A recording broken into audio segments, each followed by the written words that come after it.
Hey, what's up, YouTube? It's Richie from Boston. Today's the 2nd of December, 2017, and I literally want every single person to like and share this video wherever they can, because this is the most important thing I've ever seen on the internet, and it backs up every single solitary quote-unquote conspiracy theory we've ever talked about.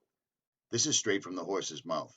If you've followed me over the years, you've seen the veritable cornucopia of videos I've put up about CERN. CERN, on and on and on and on it goes. I had Anthony Patch on with me for about 4 months. We did a couple of shows a week. If you were not aware of that, it's been going on for quite a while. It was going on for quite a while. Anthony went his way, I went my way. We don't agree about everything, but still, same arena is what it is. Now, everyone's seen these videos and these clips right here.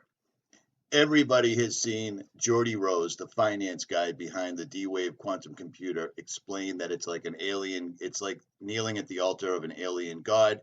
We've all heard them ad nauseum talking about pulling resources out of other dimensions and storing them in the qubit, which is the chip that runs the D-Wave quantum computer. Now, take a look right here. You can't miss this, okay? You really can't miss this. The word demon is right there in the word D-Wave. There's no two ways about that. D-E-M-A-N. And of course, that's coincidental. It's the same thing. It's the same coincidence that puts the 666 in the CERN logo.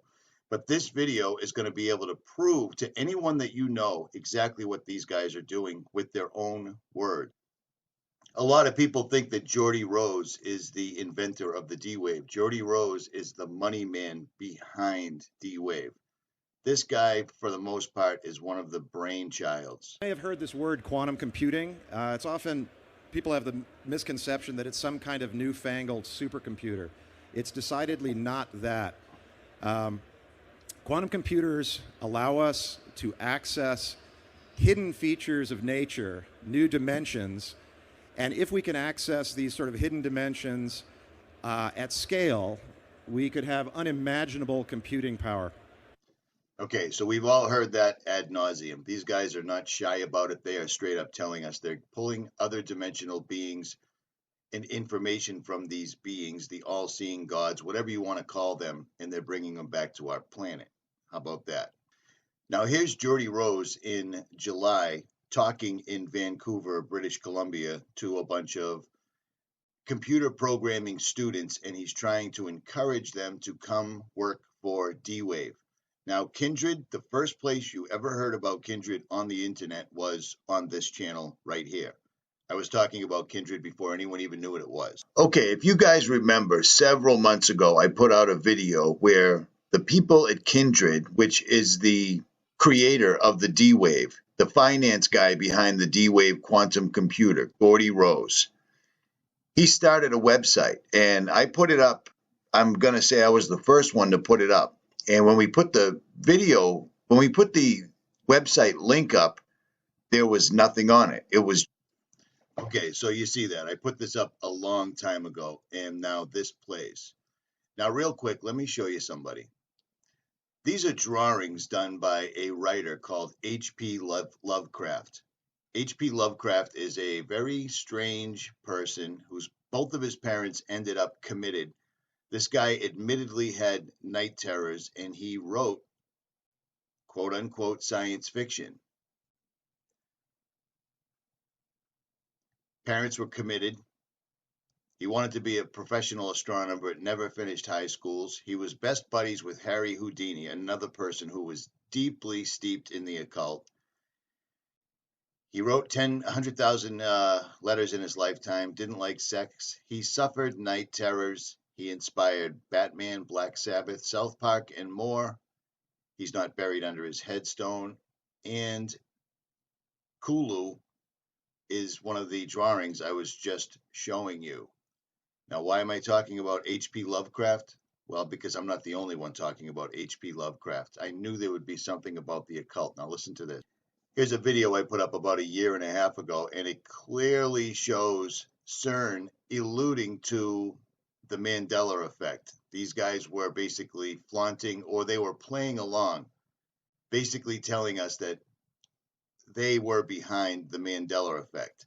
Now, why am I showing you H.P. Lovecraft? Why am I talking about the Mandela effect? Okay, here we go. Here's Geordie Rose in his own words explaining that what they're pulling through from other dimensions, it wouldn't be accurate to call them demons because demons doesn't quite sum it up. In this video right here, you're going to hear Geordie Rose in his own words explain that they have opened a literal tsunami and that mankind is not going to be ready for this. Here's Geordie in July talking about the Mandela effect, the quantum key to the pit, and the rumors that CERN and D-Wave are behind the Mandela effect. In his own words. Over the years there, I got sent pajamas, a whole bunch of stuff. There's lots of interesting things that happen when you build something like a quantum computer. But just as an aside, because I thought it was funny, one of the interesting things that's happened from the D-Wave story is there's this gigantic conspiracy that's arisen on the internet that goes like this. So D-Wave build quantum computers. The way that they work, if you know how this works, is one of the interpretations is that you tap into these parallel universes and they do computations. Sounds really weird. But notice that he tries to ridicule his own words. It sounds really weird. They tap into other dimensions, but he's clearly showing Anthony Patch, and he just basically glosses over the whole thing. But this is going to get much, much more serious. Now, and I also am playing this at a faster speed to avoid a copyright strike. So there's that. What's happened is this idea has been hijacked to describe something called the Mandela effect, which is this thing where the past changes. So think about something you know to be true from the past. And then imagine you went out on the internet and you can't find it at all. It's not there. It doesn't match with your experience. So these people think that D-Wave is responsible, and CERN. And of course, the quantum key to the abyss factors into it somehow. I'm not exactly sure how. Okay, so that's just D-Wave. I did that for about 15 years.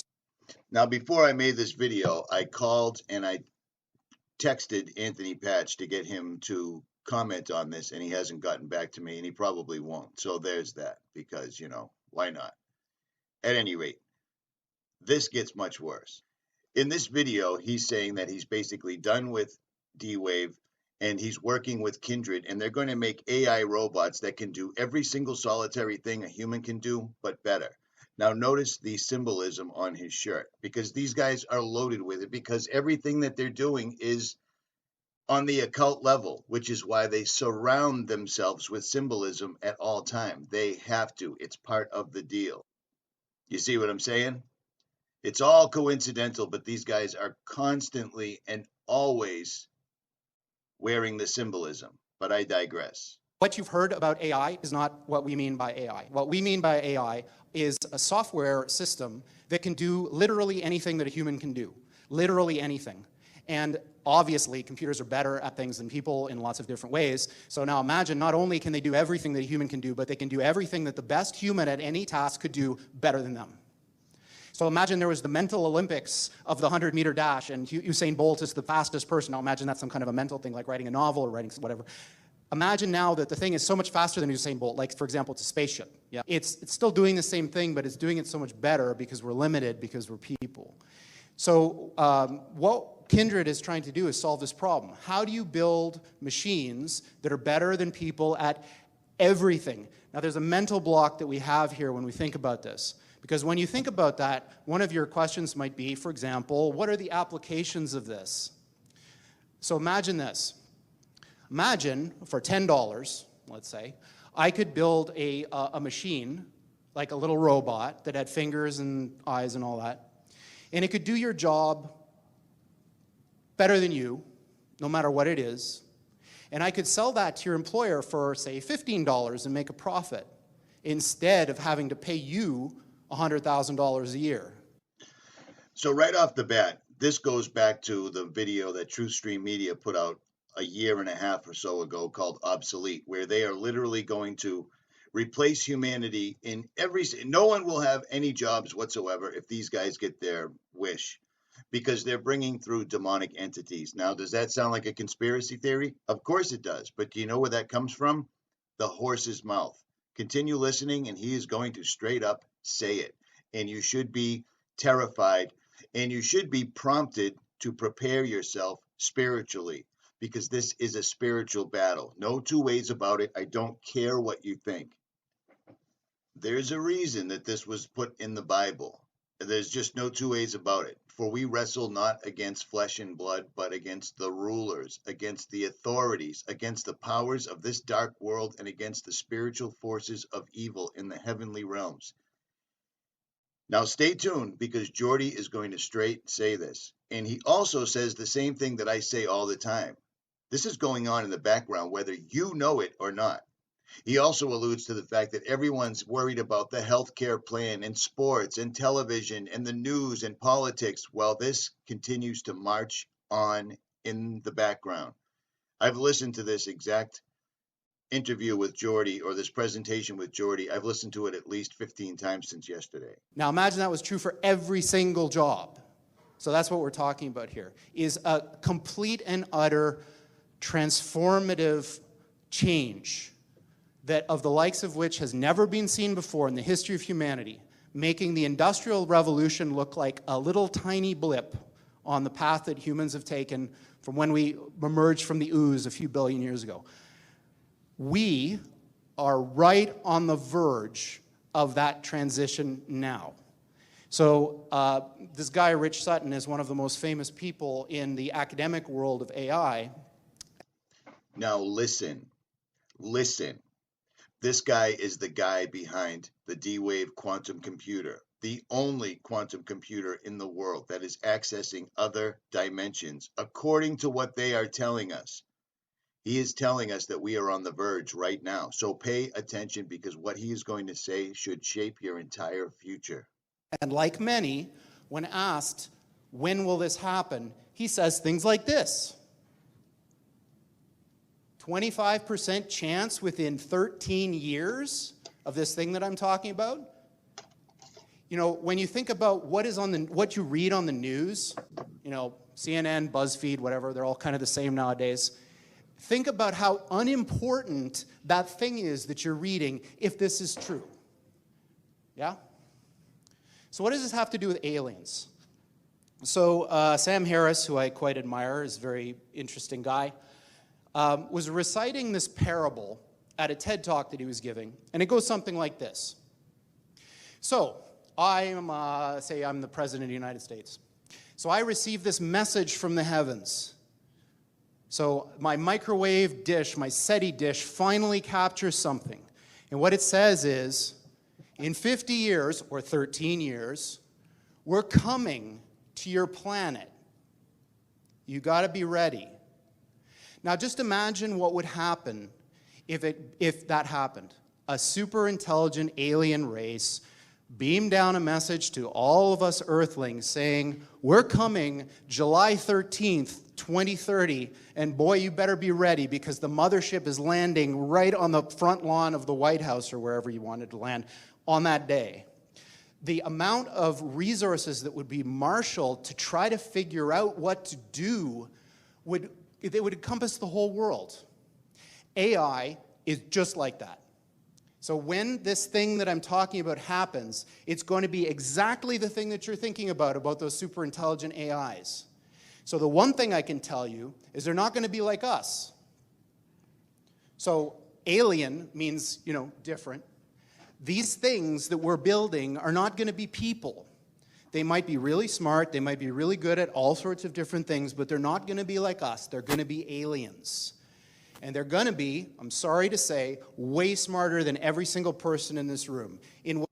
Now pay attention, because he's literally disclosing right this moment that we can't even comprehend. So this, of course, triggers a lot of alarm. One of the guys who talks about this is Elon, who says things like this, like, when you do this, beware. Because you think, just like the guy in the stories, that when you do this, you're going to put that little guy in a pentagram, and you're going to have your holy water out, and you're going to wave it at the thing, and by God, it's going to do exactly what you say and not one thing more, but it never works out that way. So this is an attitude that some are having, this emerging alarmism about the way this is going to go. But these words, demons, doesn't capture the essence of what's happening here. I don't know if any of you are turn-of-the-century weird fiction fans, but there's this guy named H.P. Lovecraft, who's a very famous American weird fiction author. And he espoused a view which is called cosmicism. And the essence of cosmicism is cosmic indifference. So what he was saying is basically, yes, there are these massively intelligent entities out there, but they're not good, they're not evil. They just don't give a shit about you even in the slightest. The same way that you don't care about an ant is the same way they're not going to care about you. And these things that we're summoning into the world now are not demons, they're not evil. Same way that you don't care about an ant is the same way they're not going to care about you. And these things that we're summoning into the world now are not demons, they're not evil, but they're more like the Lovecraftian great old ones. There are entities that are not necessarily going to be aligned with what we want. Now, you can spin that any which way you like. He has straight up told you these entities that we're summoning into this world. He's putting a call to action out. He's sitting in front of a classroom full of code writing students and asking them to come on board right now. He's already said that they've opened the floodgates. He's already described what they were. He's already saying that they will appear to be quote unquote alien. If you want to stay in your holiday season, your safe space, whatever you want, this is what we've been telling you for years, and this is why we've been telling you, because while everyone else is watching BuzzFeed and CNN and NFL and everything else, some of us have been studying this ad nauseum. This is it. Aligned with what we want. So this transition is really, really massively important for our entire species to navigate. And going back to that thing that Sam Harris was saying, nobody is paying attention. This thing is happening in the background while people bicker about politics and what's going to be in the healthcare plan in the US. And underneath it all is this rising tsunami that, if we're not careful, is going to wipe us all out. How much clearer do you need it to be said? This is the guy that started D-Wave. This is the man that's given us a high-speed internet connection to other dimensional beings. He is saying it. Here it is. It couldn't be any clearer. I don't know what else to tell you. So, on that pleasant note, we're hiring people to try to make something like this happen. Of course, you know, this is a very difficult project, of course, and I'm kind of a little bit tongue-in-cheek about all this, like, you know, how bad things are, because it's not really like that. You know, technology is a double-edged sword. Even something like this, it's agnostic. It depends who wields it. If you want to have a say in how all this goes down, you can't sit on the sidelines. You want to have a say. Do you understand what I'm saying? They are absolutely addressing us straight up. It doesn't get any clearer than that. And he is completely said this. Full armor of God.